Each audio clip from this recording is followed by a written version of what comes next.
Bonjour à tous. Alors, juste avant de commencer, est-ce que vous pouvez mettre votre téléphone en mode avion, s'il vous plaît? Et comme ça, on va pouvoir commencer la rencontre. Donc, aujourd'hui, on reçoit Mahir Guven. Merci beaucoup d'être venu ici à Paris 13 donc, pour la première rencontre texto de 2019.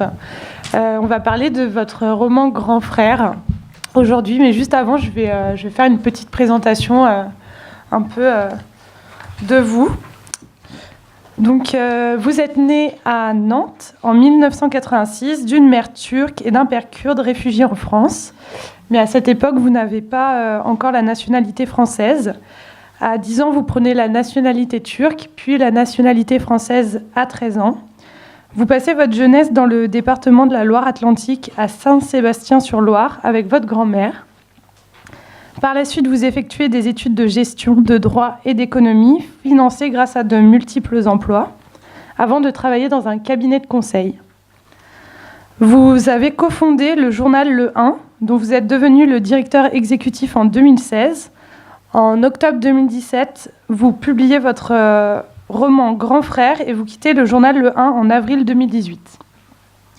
Dans votre œuvre, il y a des éléments récurrents que vous aviez déjà abordés dans vos articles pour Le 1, comme l'usage de l'argot, le prénom Azad qui est aussi celui du narrateur dans Ménage à trois, ou le football abordé dans la nouvelle La République de mon adolescence. Votre nouvelle Il y a aussi le respect a d'ailleurs été reprise presque entièrement dans votre roman Grand Frère. Donc je vais prendre la parole à mon tour pour faire un bref résumé de votre roman Grand Frère. Donc c'est un roman qui a été salué par la critique et qui a été récompensé en 2018 par le Goncourt du premier roman. Il s'est fait remarquer notamment par le langage qui est assez populaire.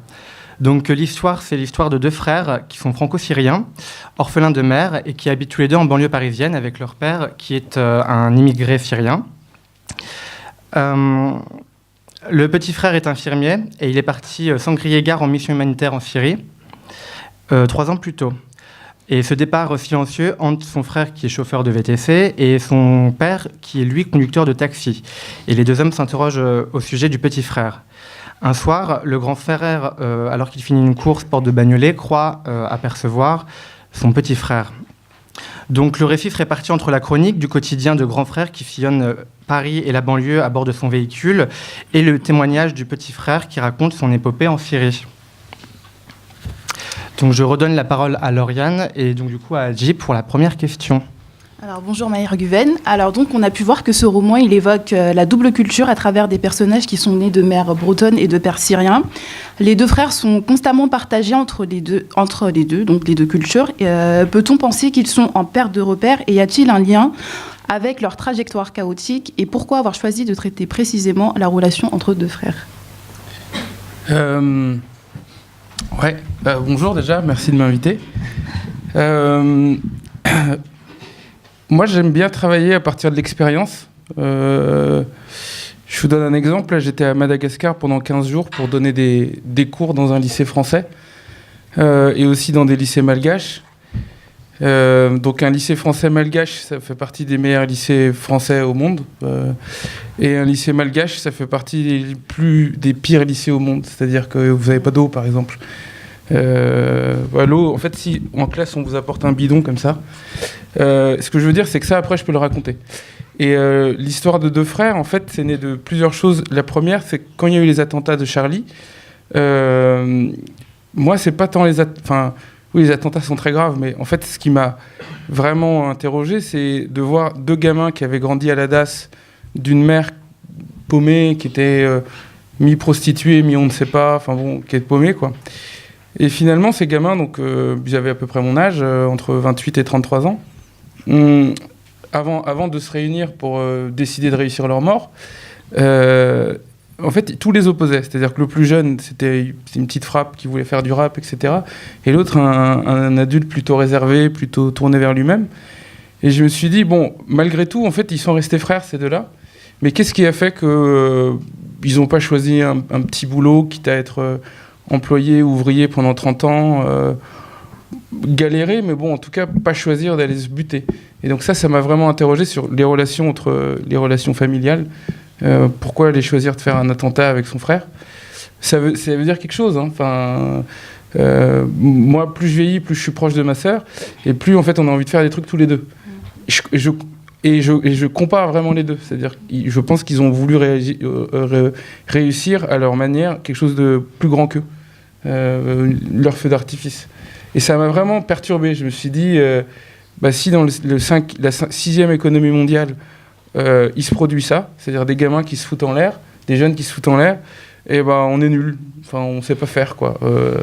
Et ça m'a vraiment fait réagir. Voilà. Ok, merci beaucoup. Merci beaucoup.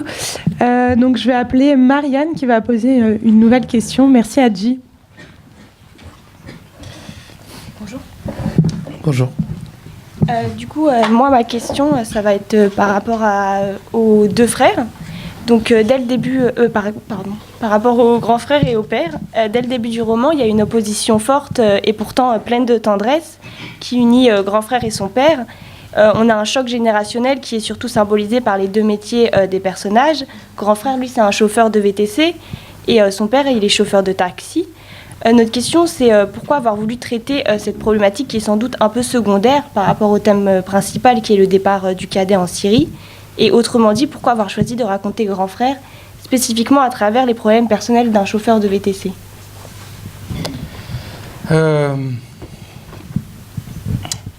Est-ce que tu peux répéter? Comme c'était long, je vois pas par où commencer. Ouais. Déjà la première question, oui non c'est pas grave, c'est pourquoi avoir choisi de montrer le choc générationnel entre le grand frère et le père. Ok, ça c'est très facile.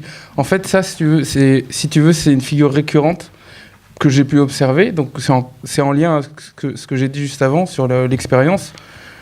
Que ce soit moi avec ma propre famille ou mes cousins ou d'autres personnes, peu importe leurs origines, qu'ils soient français d'héritage, d'adoption, qu'ils ne soient pas encore français, immigrés, enfin bon. Cette rupture générationnelle, en fait, moi j'avais envie d'en parler. Et je pense qu'elle est liée de plein de choses. Nous, on ne s'en rend pas compte, mais on a accès, notre génération, à un confort en Occident, un confort intense que les vieux n'arrivent pas à comprendre. Et c'est ça que j'avais envie de raconter. Quand je dis un confort intense, des fois j'essaie de me rappeler les années, quand j'étais enfant, donc le début des années 90, quand il y avait une voiture par foyer, c'était extraordinaire. Et quand je suis allé vivre en Turquie 15 ans plus tard, c'est les années où le chauffage au gaz arrivait dans les maisons. Quand tu avais le chauffage au gaz, c'était extraordinaire. C'était parce que tu n'avais plus le poil. Donc c'est ça que j'avais envie de raconter, la rupture générationnelle. Et donc dans le confort, il n'y a pas que le confort matériel, il y a l'accès à l'information, enfin il y a plein de trucs. L'autre chose, c'est le rapport aux origines. C'est-à-dire que celui qui vient du pays, donc le père, lui connaît. Alors que les autres, ils sont dans une mythification du pays. En fait, ils y voient une sorte d'utopie ou de paradis parce qu'ils sont pas satisfaits de leur vie ici.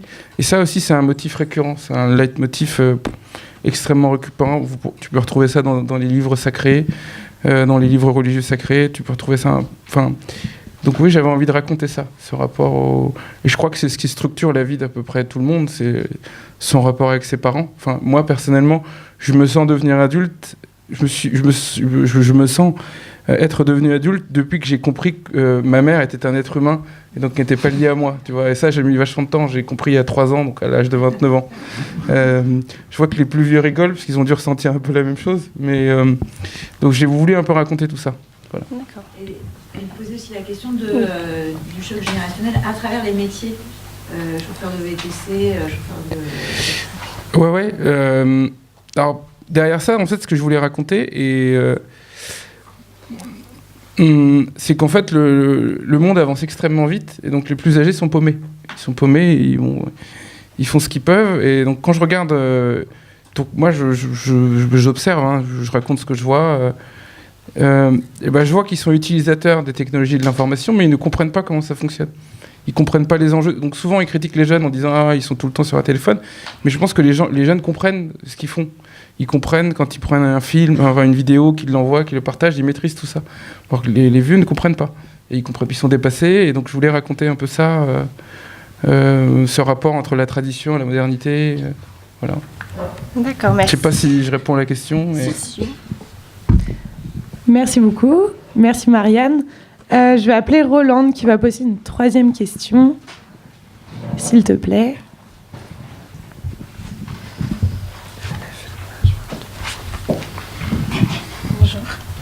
Bonjour. Voilà, moi ma question concerne le père. Pourquoi le père, diplômé d'un doctorat en France, s'exprime-t-il dans un français hybride alors qu'on aurait pu penser qu'il maîtrisait parfaitement la langue? Bon, alors ça, j'ai pris un personnage réel, ça m'a toujours interrogé. Et je pense qu'il y a eu une époque où en France, on était beaucoup... Enfin, je dis même pas tolérant, c'est que... Enfin, déjà, c'est le cas de ma mère, hein, elle a repris ses études en France. Elle a été diplômée d'université, mais vraiment, quand on l'entend parler, c'est... Donc, bon, je pense qu'on l'a pas évolué qu'à la qualité de sa langue, en fait. Donc, ouais, j'ai voulu prendre un personnage réel, et je pense que le premier facteur qui vous fait étranger ou pas dans un pays, là, je vis en Allemagne en ce moment, je parle pas bien allemand, donc je suis vraiment étranger. C'est-à-dire que je comprends rien de ce qui se passe. Parce que mon niveau de langue, en fait, il me suffit à aller faire les courses, dire bonjour, au revoir, aller à la pharmacie. Mais sinon, quand je suis dans une conversation, je comprends pas. C'est la première fois de ma vie que je me sens vraiment étranger. Je parle pas d'être enfant d'immigré en France. Hein. C'est là, je comprends rien. Je vais à la mairie, je comprends rien du tout. Formulaire B2, B12, Abweisung, c'est impossible. Vraiment, c'est. Donc c'est encore autre chose que de sentir fils d'immigré et de sentir une forme de rejet ou de xénophobie de par son héritage culturel ou en tout cas sa couleur de peau ou sa tronche. Et c'est ça que je voulais raconter par ce personnage.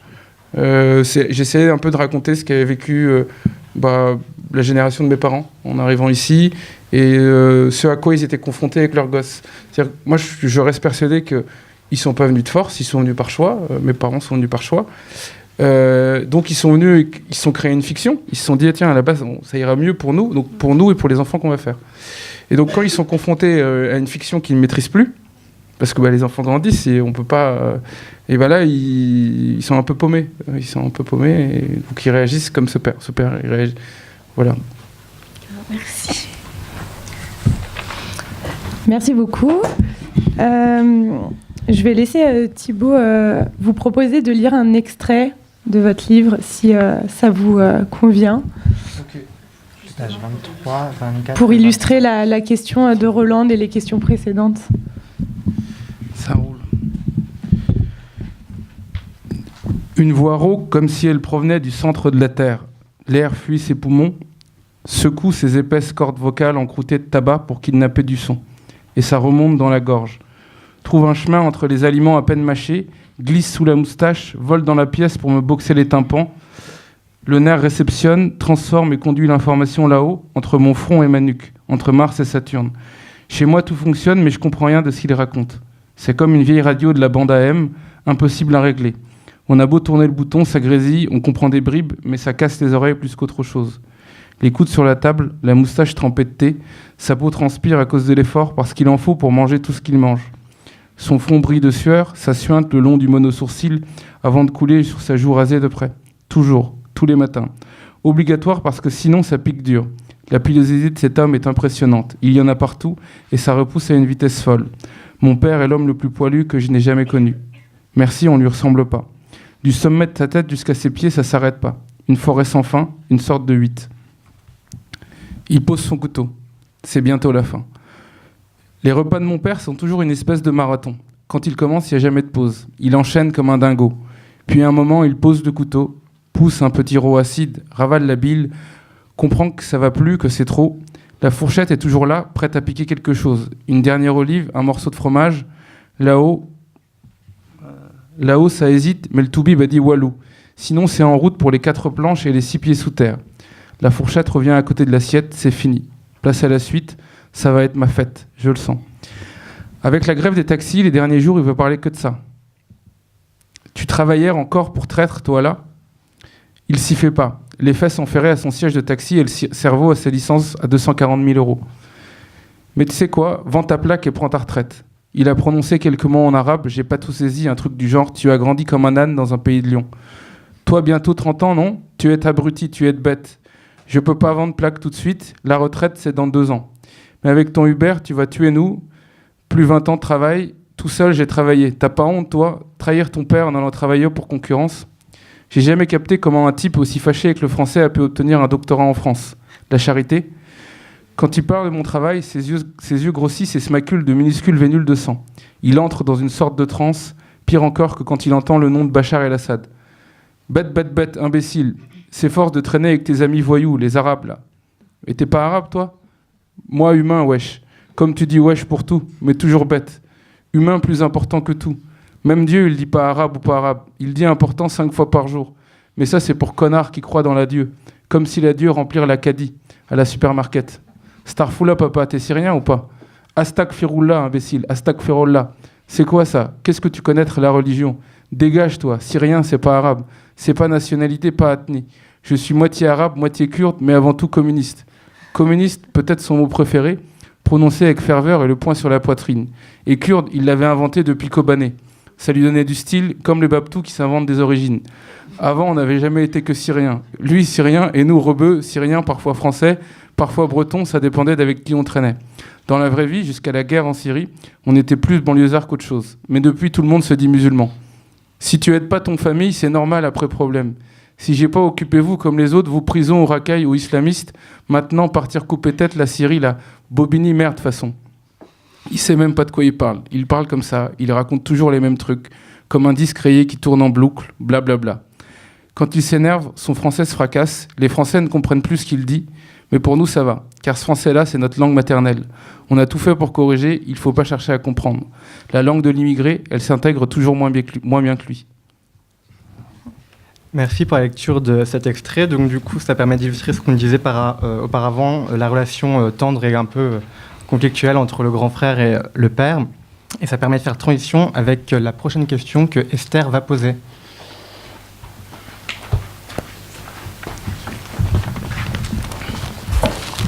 Bonjour.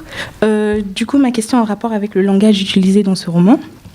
La particularité de ce roman est d'utiliser un langage jeune, qui n'est plus seulement parlé par les jeunes de banlieue.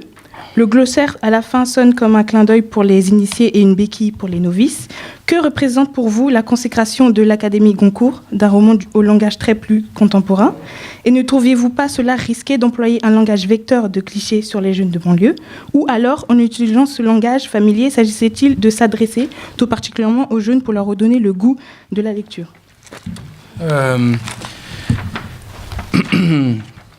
En fait, quand j'ai commencé à écrire ce livre, c'était pas du tout un livre écrit comme ça. C'était un livre à la troisième personne. En fait, c'était une sorte de roman policier, thriller, sur l'histoire de 2 colocataires. C'était un truc comme Homeland, si tu veux, avec un colocataire qui était très politisé et qui utilisait la religion pour faire de la politique, et l'autre qui était très naïf et qui se retrouvait finalement à endosser par naïveté un attentat. Parce que c'était sa manière de se sentir grand et d'avoir réalisé quelque chose dans sa vie. Puis finalement, j'ai trouvé que d'une, c'était pas bon, que Homeland, ça avait déjà été fait, qu'on s'en foutait, que c'était bête, que ça m'intéressait pas. Et donc, je suis revenu sur mon histoire des frères Kouachi, là, et je me suis dit, non, c'est ça que je dois raconter. Et puis, ensuite, donc, j'ai commencé à écrire, je me suis dit, bah, je vais l'écrire comme moi, je l'écrirais, si... à quelques points clés de ma vie, j'avais pas pu prendre le chemin de l'école, en tout cas poursuivre dans le chemin de l'école, et que j'étais devenu chauffeur de VTC. Donc cette histoire, je l'aurais racontée exactement comme ça. Et en fait, ça a correspondu à un moment où, quelques mois auparavant, j'avais relu La vie devant soi de Romain Gary, que j'avais lu au lycée. Mais en fait, quand j'ai lu au lycée, j'en avais un peu rien à foutre. Enfin, ça m'avait pas trop intéressé. Je l'avais lu pour faire la fiche de lecture, parce qu'à l'époque, il n'y avait pas Internet, on ne pouvait pas les télécharger pour 4 €. Donc il fallait quand même les lire et les faire. Bon. Et donc je me suis dit, voilà comment je veux raconter l'histoire et comment je peux utiliser la littérature à une époque où on vit dans la civilisation de l'image et où en fait on est tous empreints d'images, et quel est l'outil que je peux utiliser quels sont les outils que je peux utiliser que le cinéma ne sait pas utiliser. Ça, c'est la première chose. C'est-à-dire que je peux utiliser le monologue intérieur. Le cinéma, c'est pas utiliser le monologue intérieur. La voix off, c'est souvent un peu pourri, pas terrible. Je peux donc qu'est-ce que je peux utiliser d'autre ? J'ai le langage. Et pourquoi le langage ? C'est que bon, quand je vois le cinéma faire le langage, dès que c'est pas utilisé par des gens qui connaissent ce langage, c'est mal fait. Tu vois, soit c'est trop fort, soit c'est trop cliché, soit en fait il crée des personnages qui sont que méchants ou que gentils. Et comme par hasard, celui qui parle banlieue, c'est toujours le méchant. Il est jamais gentil. Il est toujours méchant, ou un peu con, ou un peu naïf. Or moi, je voulais des personnages forts, et forts parce qu'ils ont aussi beaucoup de faiblesses. Et ça, alors je vais raccrocher, mais dans la théorie narrative, tu rends un personnage fort quand tu montres ses points faibles. C'est ça qui le rend fort. C'est-à-dire que tu fais croire au lecteur qu'il va mourir, qu'il va s'enterrer, qu'il n'est pas bon, et ensuite il renaît. C'est Ulysse, quoi. Donc l'idée d'utiliser le langage, c'est il y a un moment où il ne faut pas se mentir, c'est que quand vous allez à la Réunion et que les gens parlent créole réunionnais chez eux, c'est une langue. Quand on utilise un mot en créole réunionnais pour désigner une fleur et qu'il n'y a pas de mot en français pour désigner cette fleur, ou c'est une locution latine que personne ne connaît, c'est une langue qui s'est inventée à partir du français. Et chaque génération a sa langue. Donc je me suis dit, autant utiliser une langue qui va ouvrir le texte à beaucoup de gens, qui va ouvrir le texte à la jeunesse, première chose, qui va permettre de découvrir aux vieux qui sont un peu conservateurs que la France c'est vivace et la culture c'est vivant, en fait ça bouge. Ils sont toujours à pleurer en disant ah oui, les jeunes ne lisent pas. Y a des jeunes qui écrivent et qui inventent. Là je vais en Allemagne et j'apprends l'allemand. En Allemagne, tout le monde peut comprendre le rap parce qu'il n'y a pas d'invention, c'est toujours pareil. Il y a de la syntaxe, les formes grammaticales, tout est pareil. Et en allemand, même quand on veut inventer, il y a des règles pour inventer. On dit voilà comment on invente un mot. Du coup, on n'invente plus rien. Enfin, la langue, elle est figée. Et d'ailleurs, ce qui correspond un petit peu au pays, j'espère qu'il n'y a pas d'Allemands ici, mais c'est un pays où tout marche bien, mais on s'ennuie un petit peu. Ça manque un peu d'énergie. Donc voilà un peu pourquoi j'ai voulu mettre tout ça. Et après, j'étais très heureux que l'Académie Goncourt salue le bouquin, en me disant, en fait, ils ne sont pas si conservateurs que ça. Ils ont envie que ça bouge. Je m'en doutais un peu parce qu'ils avaient quand même intégré Virginie Despentes, donc je me dis qu'ils avaient envie un peu de renouveau. Ils en avaient sûrement marre que ça ronfle. Et moi, je me mets pas du tout en rébellion en fait des pontes de la littérature, etc. En fait, je m'accroche à leur caravane et je leur dis voilà comment il faut faire. Voilà ce qu'il faut faire. Il faut arrêter d'écrire comme à l'époque de mon arrière-grand-père parce que en fait la langue elle évolue et un chauffeur je peux pas le faire parler au passé simple et imparfait. Si vous montez dans un Uber, le mec vous parle au parfait assez simple, vous appelez l'hôpital Sainte-Anne en disant j'ai un psychiatrique là et je crois qu'il va pas bien. C'est bizarre quoi. Donc ce que je veux dire c'est que l'idée en fait d'être en monologue intérieur avec ce langage, c'était de mettre le lecteur dans la voiture avec lui ou dans un coin de sa tête et de voir ce qu'il pense toute la journée. Et en fait moi-même j'étais très séduit par Uber au début, c'est-à-dire appuyer sur un bouton et la voiture arrive aussitôt. Et en fait en discutant avec des chauffeurs, il y en a un jour qui a dit mais c'est de la merde, c'est nul, c'est de l'esclavage moderne. Donc c'est quelqu'un qui avait vraiment pigé le truc, donc on a longtemps parlé, on s'est revus, et il m'a vachement nourri sur son métier, sur quels sont les syndicats, comment on entre dans le métier, les promesses comment Uber séduit les jeunes, comment ils ont réussi à faire croire qu'on allait résoudre le chômage avec ça, alors qu'il y a 4 ou 5 millions de chômeurs, donc c'est pas avec 20 000 emplois qu'on résout le chômage. Enfin bon. Et donc il m'a intéressé, ce mec, parce que je lui dis mais comment tu connais tout ça ? Et il me dit j'écoute la radio toute la journée. Et je lui dis oui, effectivement. Donc il a 5 à 6 heures de cours tous les jours. Et tu vois, de là, je me suis dit voilà comment il faut faire. Faut prendre la voie pour ces chauffeurs Uber. Je pense que c'est un métier très difficile, même si on porte un costume et tout, c'est un métier très difficile, fatigant, usant. Et quand on a 20 ans, peut-être que c'est ou 25 ans ou 30 ans, c'est peut-être amusant 6 mois, mais après c'est la routine et voilà. Merci. Merci Esther pour la question. Je vais maintenant faire appel à Jade, s'il te plaît. Bonjour. Bonjour. Alors moi ma question c'est sur à la lecture du roman, on hésite sur le statut des témoignages croisés de chaque frère qui structure le récit. Avez-vous d'emblée eu l'intention de distribuer la parole entre les deux frères ? Non, pas du tout. En fait, au début, j'avais écrit que grand frère, tout grand frère, et ça devait être que grand frère. Donc c'est une histoire complètement banale, c'est l'histoire du retour. Attends, je vais enlever ça. C'est l'histoire du retour. Donc le retour, c'est très classique dans la fiction, que ce soit cinéma, ça a toujours existé. Et c'est l'histoire d'un type qui a une vie complètement banale. Donc c'est l'histoire du fils mal aimé, du fils que la famille juge bête, qui a réussi à s'en sortir, qui est un peu paumé, mais qui s'est installé qui a trouvé une petite situation et qui doit gérer avec le frère dont il était toujours un peu admiratif ou jaloux et qui est recherché. Donc je voulais raconter cette histoire-là. Donc comment celui qui est jugé pas bon, en fait, réussit à sauver la famille, etc. Puis en fait, une fois que j'ai fini, je trouvais qu'il manquait un truc. Et vraiment, je trouvais qu'il manquait un truc. Et je me suis dit... Donc j'ai voyagé en Syrie en 2007 et en 2010. Et c'est un pays qui m'a fasciné. C'est-à-dire que quand on voyage en Syrie, quand on voit des monastères qui datent de 2000 ans, des gens qui parlent araméen, vraiment, c'est assez bizarre. Et je me suis dit, j'ai toujours voulu faire un truc sur tous ces paysages... les gens qui vivent là-bas, le Moyen-Orient, etc. Et j'ai commencé à réfléchir et je me suis dit, pourquoi pas raconter l'histoire du petit frère, sauf que je suis pas parti en Syrie faire la guerre, je suis pas infirmier. En fait, à part avoir voyagé en moto, je connais pas, j'ai pas parlé aux gens là-bas. Enfin, pas parler, si tu mets de l'essence dans ta moto ou t'achètes des tucs, mais c'est tout. Donc, il fallait que je trouve de la matière. Donc finalement, j'ai écrit Petit Frère, et ensuite un épilogue. Donc c'était construit comme une pièce de théâtre, acte 1, acte 2, acte 3. Et en fait, je trouvais ça très très didactique, presque trop facile comme manière de faire. Je me suis dit, je vais tout mélanger. Et en fait, ça m'est venu, alors je parais pas comme ça, mais en fait, je suis très snob et très exigeant avec moi-même. Vraiment, quelque chose que j'aime pas, c'est mal fait, je le dis tout de suite, et vis-à-vis de moi aussi.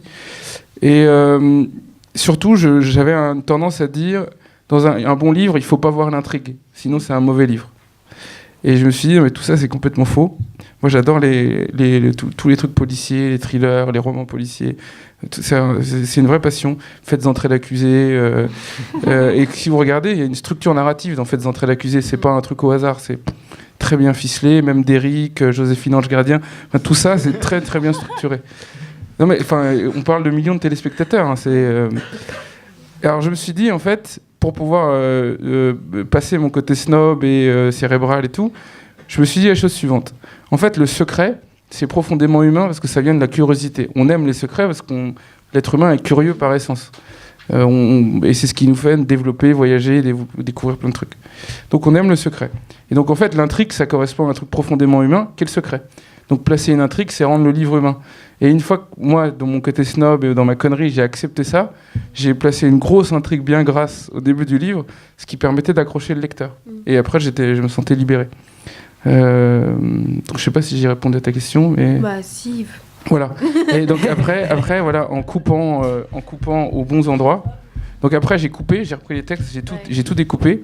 Et ensuite, j'ai fait les coutures. Donc j'ai supprimé des trucs. Notamment, j'ai fait des effets ping-pong.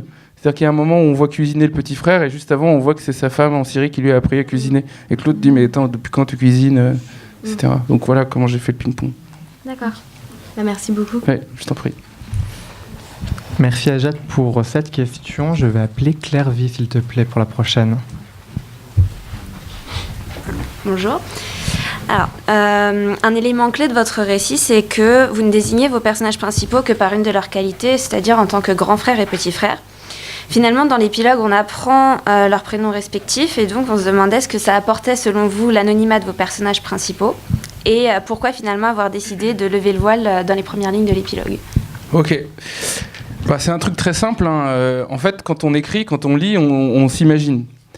Donc un exemple, si ce soir vous rentrez et vous dites à votre cousin ou à votre sœur aujourd'hui j'ai vu Mayer Guven, il va s'imaginer ce que selon lui c'est Mayer Guven.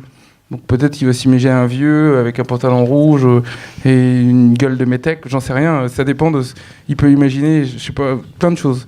Si par contre vous lui dites j'ai vu un jeune homme auteur où j'ai vu un jeune homme avec une chemise bleue et un jean bleu, donc il va s'imaginer un jeune homme avec si vous dites j'ai vu un écrivain, peut-être qu'il va s'imaginer un type avec les cheveux longs comme ça, puis qui parle de manière très snob et tout. Et donc en fait quand on désigne, on aide les gens à se représenter. Donc par exemple on va faire un jeu, si je dis là j'ai vu un homme, un vieil homme il y a 1 heure dans la rue, chacun va imaginer sa représentation du vieil homme. Si je commence à le déclairer, il a un pantalon rouge, l'un va voir rouge carmin, l'autre rouge bordeaux, etc. Donc en fait, en ne nommant pas les personnages, je laisse le choix à chacun de se les imaginer. Sachant que moi, je sais à quoi ils ressemblent, ces personnages. Je sais précisément. De temps en temps, je les identifie, je donne un peu la couleur des cheveux, la couleur de la peau, mais de manière très succincte. Je donne un exemple. Si je les avais nommés Nicolas ou Mohamed, des gens ils vont se projeter en disant il est comme ci parce qu'il s'appelle comme ça, etc. Or, en fait, je pense qu'on est profondément humain et que peu importe son prénom, etc., on a des réflexes humains. Et tout l'enjeu, c'est justement de dépasser ça. C'est-à-dire de savoir parfois fermer ses yeux et de dire, bon, en fait, il réagit comme ça, non pas parce qu'il est fils d'eux ou de telle culture ou je sais pas quoi, c'est parce qu'il est humain. Voilà. Donc l'idée, c'était de laisser le lecteur libre de s'imaginer tel qu'il le souhaitait les personnages. Voilà. Merci. Merci. Et donc du coup, la prochaine question sera pour Estelle. S'il te plaît.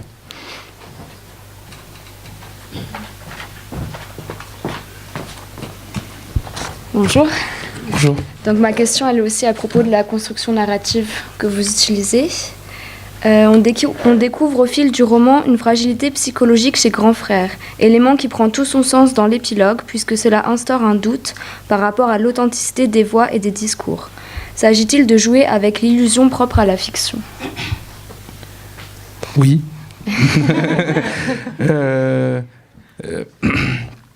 Non, en fait, alors, pour vous aider à comprendre, pour t'aider à comprendre, ce personnage, je l'ai construit à partir de 3 personnes que je connais. Qui était le numéro 10 de mon équipe de foot. Donc tout ça, ça me remonte à plus de 15 ans. C'était un type génial, très intelligent, mais qui n'avait pas de travail, qui avait arrêté l'école en 3e et qui vivait en volant des autoradios. C'est pour ça que je vous dis que ça me ramène à très loin. Il n'y a plus d'autoradio aujourd'hui, donc plus personne. Donc il a dû trouver un autre métier. Et donc il était très doué au foot. Donc c'est un peu son histoire, hein. C'était un type cassé par le foot parce qu'il s'était blessé, etc. Et qui fumait tout le temps. Et donc qui oscillait entre des... Bon, le joint, ça rend psychotique, hein. Enfin, ça, schizophrène, psychotique. Donc c'est ce personnage-là. Un autre qui est un cousin éloigné, qui est chauffeur de Uber, mais lui, c'est toujours un type qui change de métier tous les 2 ans. Et un troisième qui est un de mes copains qui était un peu, lui, c'est-à-dire coincé entre être un branleur et la religion, et il sait pas trop, il adore sa famille, et puis voilà, un peu paumé. Donc quelqu'un qui a des failles. Donc je l'ai construit à partir de ces 3 personnes. Et donc ce troisième qui est très, très, très lié à son frère. Vraiment, ils sont comme cul et chemise. Et, donc voilà pour répondre à ta question. D'accord. Et sur le statut de la fiction. Oui. Les jeux d'une histoire dans une histoire. Ah oui. Bah ça, en fait... alors, ça, pour moi, c'est le message idéaliste et existentialiste. En tout cas, c'est ce qui est porteur d'espoir. C'est de dire... en fait, l'écriture, ou en tout cas le développement personnel, ou changer de vie, c'est pas que pour les enfants des quartiers riches. Oui, moi je vois des enfants là, à 18 ans, ils vous donnent leur plan de carrière, puis ils ont 12 possibilités pour être médecin ou pilote d'avion. En fait, pour eux, c'est comme choisir où ils vont manger à midi, quoi.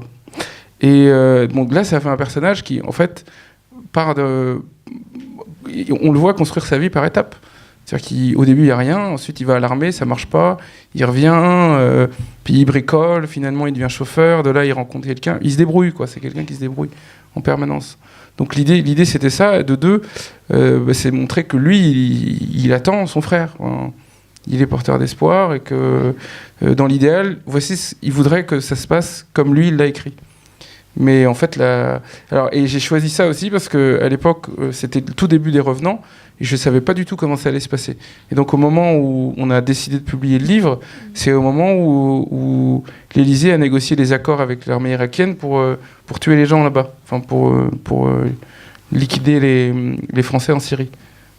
Donc moi, je ne pouvais pas savoir ce qui allait se passer. Oui. Donc voilà. D'accord, merci. Je t'en prie. Merci Estelle. Et donc du coup, je redonne la parole à Lauriane. Alors on va continuer avec la question d'Elisa, s'il te plaît.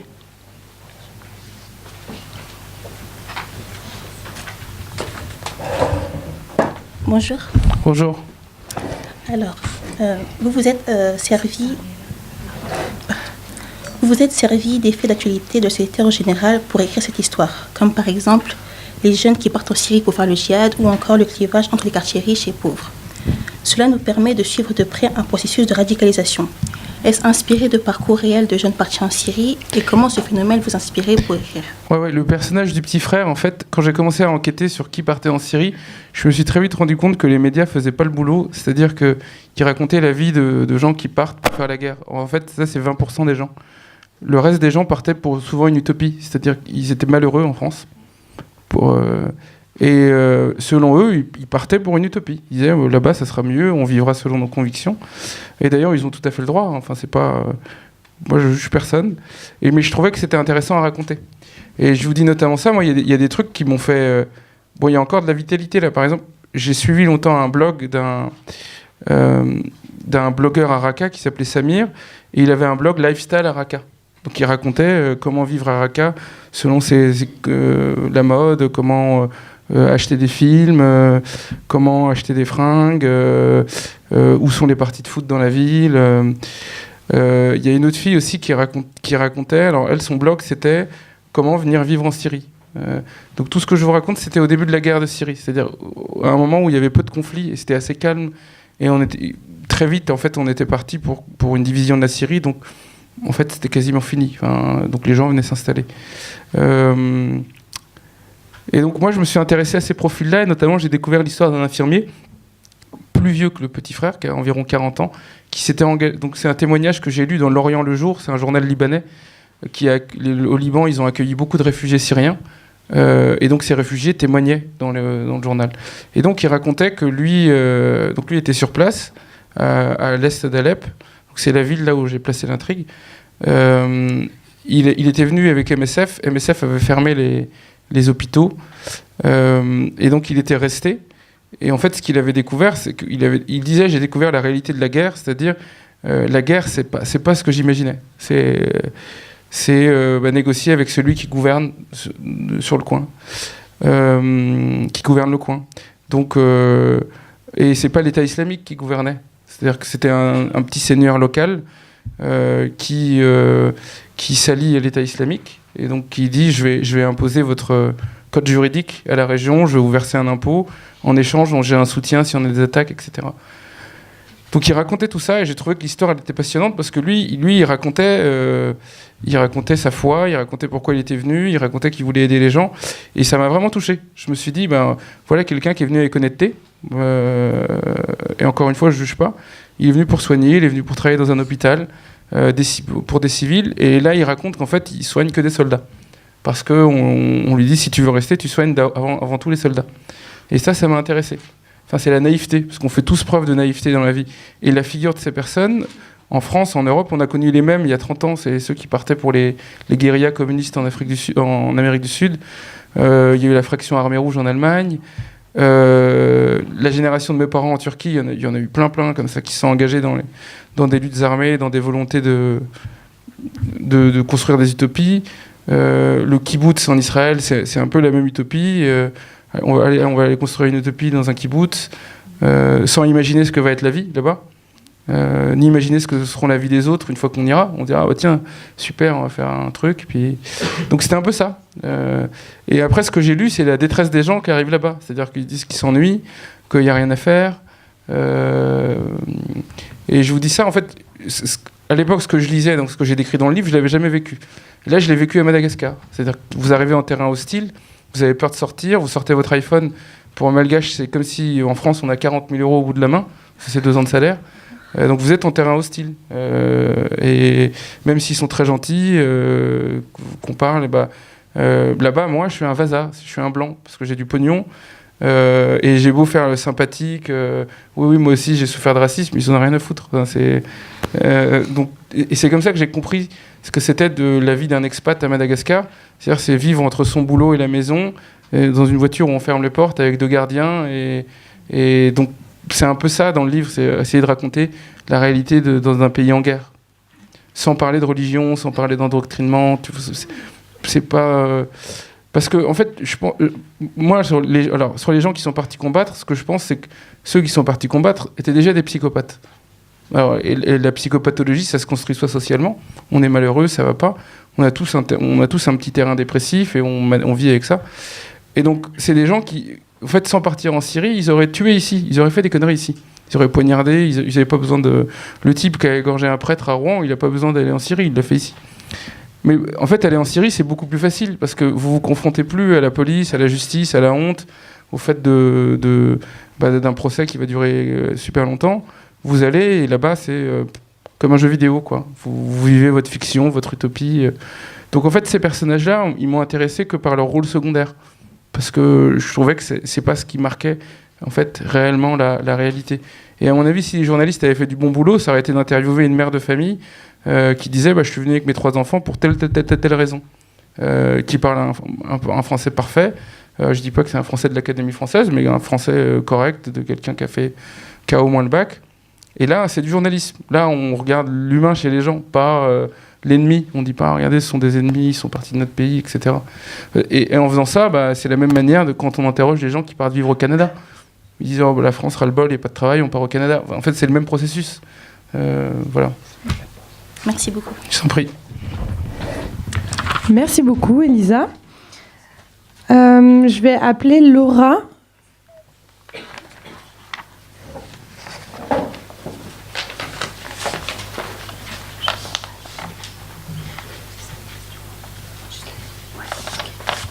Bonjour. Bonjour. Alors, moi, je vous demandais, dans l'une de vos interviews, vous expliquez avoir une volonté de traiter les sujets chauds. N'aviez-vous pourtant pas d'appréhension à l'idée d'aborder des sujets aussi sensibles ?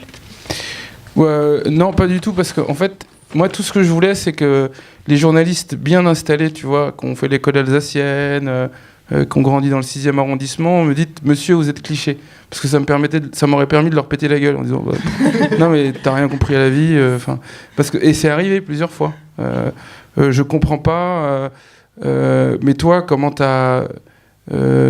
t'étais comme ça, ou je lui dis mais moi je suis pas un rappeur, hein. J'ai pas besoin de me faire une image de voyou pour vendre des disques. Je suis auteur, j'ai envie de m'en sortir dans la vie. J'ai pas envie d'être pour une espèce de guignol à 40 ans. Et ça, c'était très vexant. Très très vexant. Mais par contre, raconter la réalité, c'est-à-dire...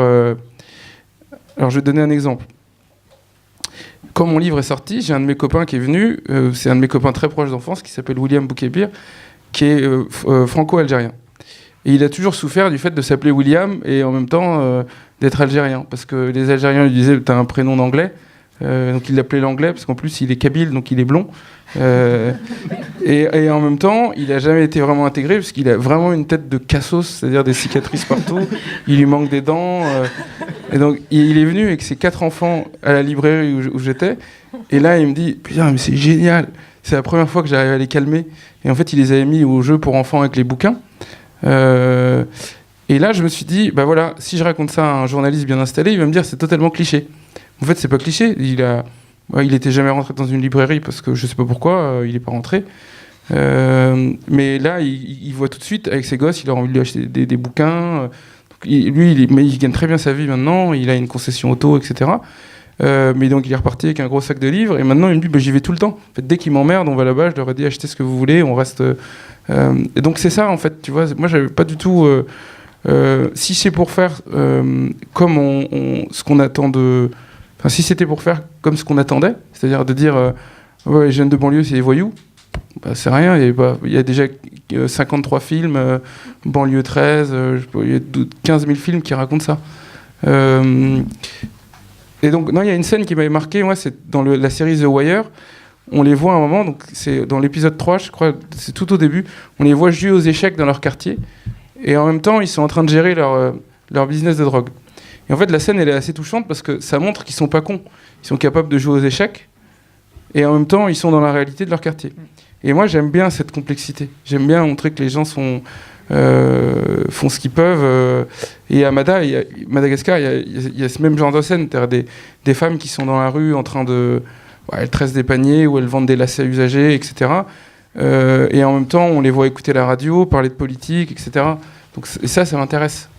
Pas juste Tu vois, si j'ai à raconter la scène, je vais raconter toute cette complexité et pas juste regarde, elle vend des lacets et son enfant, elle l'a mis sous une voiture pour le protéger de l'ombre, pour le protéger du soleil. Voilà. Merci beaucoup. Ouais, je t'en prie. Merci beaucoup Laura. Je vais passer la parole à Thibaut qui va enchaîner. Et je vais inviter du coup Sarah à venir poser sa question, s'il te plaît.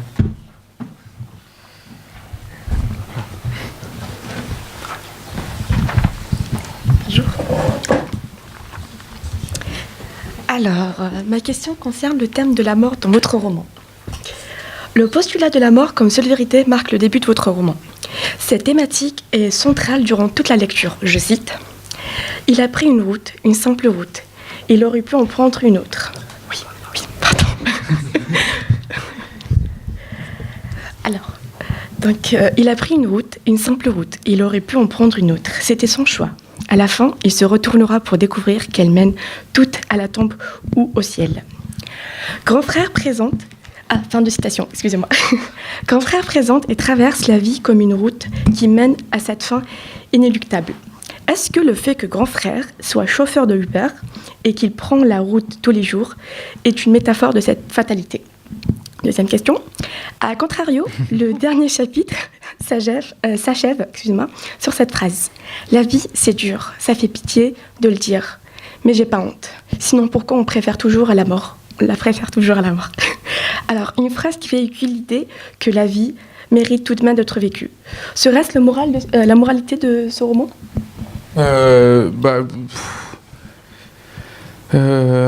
Oui. Non, mais je crois que le rapport à la mort, c'est un leitmotiv de toutes les religions. C'est tout.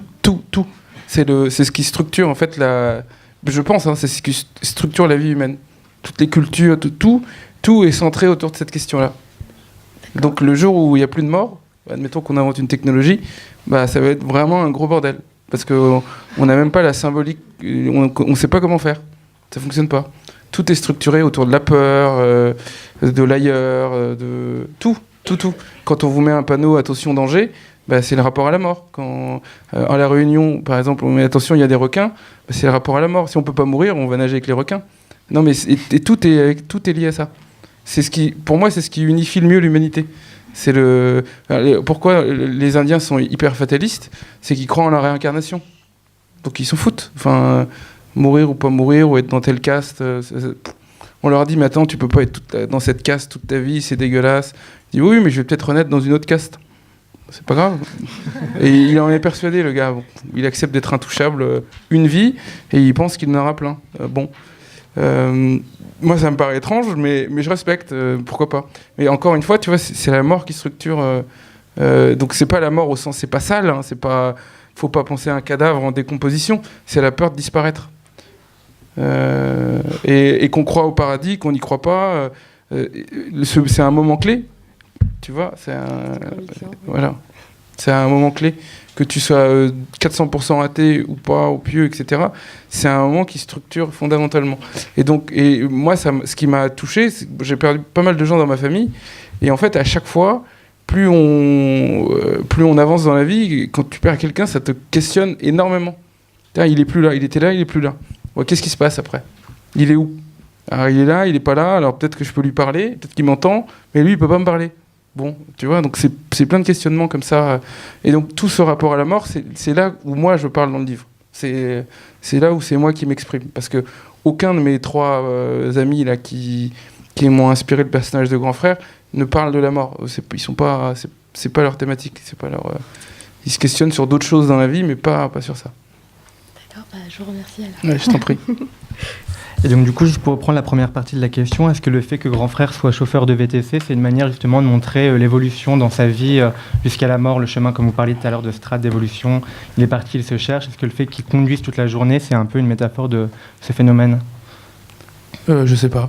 je sais pas. C'est pas forcément une volonté prédéfinie. Non, je suis pas... Non. C'est là où on est allé trop loin dans l'analyse. Ouais. Je peux vous raconter une anecdote là-dessus que j'ai lue. Alors, vous connaissez Romain Gary. Un jour, il va dans une conférence, mais il se déguise, il est assez vieux, c'est à Nice. Donc le prof, il développe tout un tas de trucs sur Romain Gary ceci, Romain Gary cela. Bon, ça dure 4 heures. Et à la fin, il descend, il enlève son chapeau, ses lunettes, il dit « Merci monsieur, je viens de découvrir mes livres ».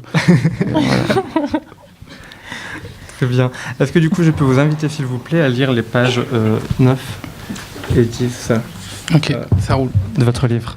Merci. La seule vérité, c'est la mort. Le reste n'est qu'une liste de détails. Quoi qu'ils arrivent dans la vie, toutes les routes mènent à la tombe. Une fois que le constat est fait, faut juste trouver une raison de vivre. La vie, j'ai appris à la tutoyer en m'approchant de la mort. Je flirte avec l'une en pensant à l'autre, tout le temps. Depuis que l'autre chien, mon sang, ma chair, mon frère, est parti loin là-bas, sur la terre des fous et des cinglés. Là où pour une cigarette grillée, on te sabre la tête, en terre sainte. Dans le quartier, on dit au cham. Beaucoup prononcent le mot avec crainte, d'autres, enfin quelques-uns, en parlent avec extase. Dans le monde des gens normaux, on dit en Syrie, d'une voix étouffée et le regard grave, comme si on parlait de l'enfer. Le départ du petit frère, ça a démoli le daron. Suffit de compter les nouvelles rides au-dessus de son monosourcil pour comprendre. Toute sa vie, il a transpiré pour nous faire prendre la pente dans le bon sens. Tous les matins, il a posé le cul dans son taxi pour monter à Guantanamo ou descendre à la mine. Dans le jargon des taxis, ça veut dire aller à Roissy ou descendre à Paris. Et transporter des clients dans la citadelle, celle qu'on ne pourra jamais prendre. Et soir après soir, il rapportait des sacoches épaisses de billets pour remplir le frigo. La dalle, le ventre vide, la faim, sensation inconnue. Toujours eu du beurre, parfois même de la crème dans nos épinards. Mais bon, quoi que le vieux ait fait, à part la terre ici-bas, rien ne tourne vraiment rond. Parfois, je voudrais être Dieu pour sauver le monde, et parfois, j'ai envie de tout niquer, moi y compris. Si c'était aussi facile, je prendrais le chemin de la fenêtre pour sauter, ou du pont au-dessus de la gare RER de Bondy pour finir sous un train. Moins rapide et plus sale. En vrai, j'en sais rien et je m'en balèque, parce qu'aujourd'hui, c'est le 8, et c'est le jour que Dieu a choisi pour son plan. Le 8 septembre, c'est le jour où Marie la Vierge est née, pas le 7, pas le 9, le 8 pour la faire naître, et des années plus tard, lui confier la mission d'accoucher de Jésus. Le 8, un chiffre sans fin, et c'est le seul, c'est un double rond. Un truc parfait. Quand vous y mettez le pied, vous n'en ressortez plus. Le 8, une embrouille, une esbrouffe, un truc d'escroc, l'histoire que vous raconte un Marseillais. Et c'est aussi le jour où la femme sur la photo accrochée au mur, au-dessus du buffet, celle qui sourit à côté de mon père, est remontée chez lui, à ses côtés. Fin de la mission, morte. Merci pour la lecture. Je vais donc demander à Alexandre de venir pour justement poser une question sur Romain Gary. Donc, pouvons-nous dire que les romans de Romain Gary, en particulier La vie devant soi, au langage populaire, figurent parmi vos principales influences dans la rédaction de Grand Frère, grâce à l'usage du langage familier et la façon très crue que vous avez d'aborder certains sujets dans le roman. En outre, une allusion à Romain Gary apparaît dans le chapitre 7 par l'intermédiaire de Grand Frère. Est-ce un hommage ? Oui, exactement. Non, c'est bon, t'as tout vu. Non, et pourquoi je l'ai fait de manière aussi soulignée, c'est que moi j'ai grandi avec la culture jeux vidéo, et dans la culture jeux vidéo, il y a ce qu'on appelle les Easter eggs. C'est les petites références à du cinéma, la culture pop, etc. Et donc je voulais mettre des petits Easter eggs. Donc il y en a au moins 40 ou 50 dans le livre. Et certains qui n'ont pas encore été trouvés, mais d'autres qui ont été trouvés. Donc ça fait plaisir. C'est-à-dire qu'il y a des gens qui lisent. Et puis voilà. Donc voilà, tu as tout compris. Merci. Je t'en prie. Merci beaucoup. Nous avons vu qu'il est déjà presque l'heure. Toutefois, nous avons encore le temps pour quelques questions, si dans le public vous avez des questions à poser à Maher Guven.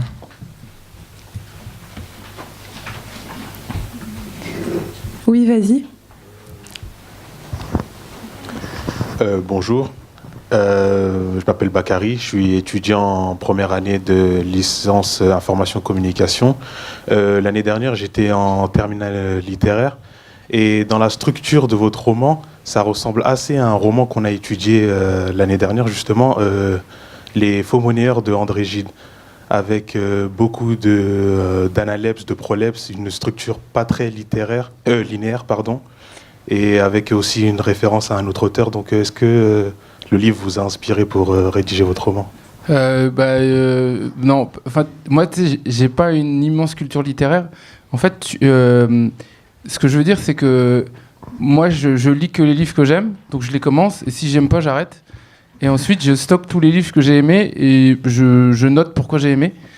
Et je dis ça parce qu'à l'école, j'ai jamais aimé lire. J'aime pas la théorie, les figures de style. Enfin, tout ça, je pense que c'est très, très éloigné de la littérature. C'est l'inverse de ce que je fais. C'est-à-dire que, pour moi, étudier les littératures, c'est étudier le passé.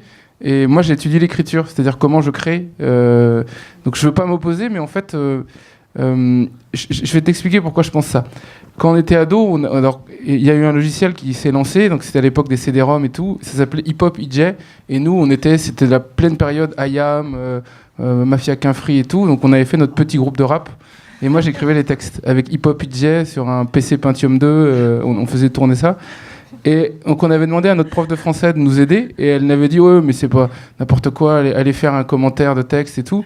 Et depuis, tu vois, ça a été une profonde blessure. Parce que moi j'étais venu avec toute ma naïveté en disant elle va nous aider et tout, et pas du tout. Et donc depuis, je n'ai jamais aimé les cours de français. Alors peut-être à tort, hein, mais et je pense que ça m'a énormément nourri de pas aimer les cours de français, parce que je me suis dit je pense que les cours de français ça inhibe. Tu vois, ça te montre de tellement grands auteurs, je vais t'expliquer pourquoi, qu'en fait, tu te dis que tu es incapable après. Récemment, j'ai animé un atelier d'écriture pour adultes, et ça coûtait très cher, hein, c'était 70 € par personne. Il y avait 12 personnes, donc j'ai bien gagné ma vie. Et donc j'arrive, et puis je leur dis, bon, bah, vous allez m'écrire sur une feuille pourquoi vous êtes venus. Puis ils me regardent, j'ai dit, si, c'est le premier exercice. Pourquoi vous êtes venus ici ? Et... j'ai dit c'est très important de savoir pourquoi. Et donc j'ai repris les copies, tout le monde avait écrit n'importe quoi. Mais vraiment, je suis venu parce que je veux raconter ma vie ou comprendre le fonctionnement. Et alors j'ai dit, bon, on arrête tout de suite. Qui ici n'a jamais voulu écrire un livre ? Donc personne n'a levé la main. Donc tout le monde a voulu écrire un livre. Et il faisait comme ça. Et j'ai dit, mais pourquoi vous le dites pas alors ? J'ai dit, pourquoi vous écrivez des tartines de 10 lignes pour... Et il y en avait juste un qui avait écrit « Je veux écrire comme Proust ». Et Christian, grand cadre marketing à la Défense, il gagne 15 000 € par mois, très brillant. Et j'ai dit, Christian, t'écriras jamais comme Proust. T'es pas Proust, t'es pas né à l'époque de Proust, t'as pas les aventures amoureuses de Proust, t'as pas les parents de Proust, t'as rien de Proust. T'écriras du Christian. Et comme moi j'écris du Maïr, et puis ma sœur écrit du Dylan, et ma mère du Aïchen, et puis ma grand-mère du Macboulé. Enfin, et je lui dis, et tant que tu n'auras pas compris ça, tu ne feras rien de cet atelier. Donc je te remercie pour tes 70 €. Et donc tout ça pour te dire, on a fait 3 heures c'était du coaching, c'était de leur montrer comment on écrit un texte, comment on retravaille dessus. Moi, par exemple, je leur disais, ne soyez pas critiques avec ce que vous faites. Enfin, ne vous dites pas que vous êtes nuls. Dites-vous que c'est un début, que c'est un premier jet, et c'est pour ça que je te dis que l'étude de la littérature, je pense, c'est l'opposé de l'écriture. C'est un autre truc. C'est comme si, tu vois, je te disais, bon, moi je suis architecte, je construis un temple, et toi tu me dis, moi je suis archéologue, j'étudie les ruines. C'est autre chose. Voilà. Je suis désolé. Mais je te remercie. Mais on m'a parlé de ce livre et j'ai envie de le lire parce que la structure, elle m'intéresse. Et surtout le thème. Merci beaucoup. Pardon. Merci. Est-ce que quelqu'un d'autre veut poser une question ? On a le temps pour peut-être 1 voire 2 questions maximum. N'hésitez pas, hein, profitez-en de la présence de Meyer Guven. Oui. Alors. Est-ce que c'est possible On peut passer le micro, oui, s'il vous plaît. Ouais, merci. Bonjour, je m'appelle Alexis Loufouta. Je suis en L1 en infocommunication. Je venais d'arriver, j'ai écouté tout ce que vous avez dit. Je me suis demandé d'où vous êtes venu, votre passion pour l'écriture. Je sais pas. Alors, si, je sais. En fait, moi, je pense comme l'essentiel des gens qui vivent dans ce pays, même à l'échelle de la planète. Moi, là où j'ai grandi, donc c'était pas du tout la misère. Hein, mais les gens n'étaient ni riches ni pauvres, ils étaient moyens. Voilà. Bon. Mais il n'y avait pas d'artiste. Et d'ailleurs, artiste, c'est pas une option, c'est pas un métier. Artiste n'existe pas. Enfin, ici, tu fais ça 1 heure par semaine. Donc il n'y a pas d'auteur, il n'y a pas de gens qui écrivent. Faut être réussir sa vie, c'est par exemple contrôleur de gestion. Ça c'est très bien, tout le monde est content. Donc moi j'ai été contrôleur de gestion, hein, mais j'étais pas du tout heureux. Vraiment, j'aimais pas du tout. Mais ça me concerne que moi. Et en fait, si tu veux, je pense que le fait de raconter, j'ai toujours eu ça en moi. Ça vient de ma famille. Je viens d'une culture où on raconte énormément. Ma grand-mère raconte énormément, ma mère raconte énormément. Et tout le monde raconte énormément. Moi, je parle énormément. Je parle beaucoup plus que j'écris. Mais en fait, il y a un moment où je me suis dit, bon, tout ça, il faut garder une trace. Il faut que ça se construise. Et j'ai découvert en commençant à écrire notamment des nouvelles, que je pouvais donner des formes que je n'arrivais pas à inventer en racontant. Je pouvais complexifier, et aussi j'adore la science-fiction. Donc en fait, dans Grand Frère, il y a pas de science-fiction, mais il y a des trucs un peu fantaisistes. Mais moi, la science-fiction, j'adore ça. C'est-à-dire Star Wars, Inception, Memento, tous ces trucs un peu tordus, j'adore ça. Je trouve que c'est vraiment des registres où on peut inventer. Donc voilà, c'est venu de là. En fait, c'est venu en faisant. C'est venu en faisant, en lisant aussi, mais en lisant des livres qui me plaisaient. Quand je me dis, ah tiens, ça, ce livre... par exemple, il y a un livre indien que j'ai lu, Le bonheur illicite des autres. Pour moi, c'est l'un des meilleurs livres que j'ai jamais lu. Le type est un génie. C'est extraordinaire. Et en plus, c'est simple à lire, c'est pas compliqué. Et donc, quand je trouve des livres comme ça géniaux, ça me donne envie de me dire, ah putain, faut que je fasse un bon livre comme ça sur un thème. Voilà, ça vient de là. Merci beaucoup pour cette question. Donc on va clôturer cette rencontre sur un buffet, parce que c'est aussi ce que tous vos petits ventres attendent. Et je voulais vraiment encore remercier Maïr Guven. Et bien sûr, oui, il y aura des dédicaces de livres si vous voulez bien faire des petits autographes sur les livres des élèves. Et merci à tous d'avoir été attentifs, et merci à vous, Maïr Guven, d'avoir répondu à toutes nos questions. Merci.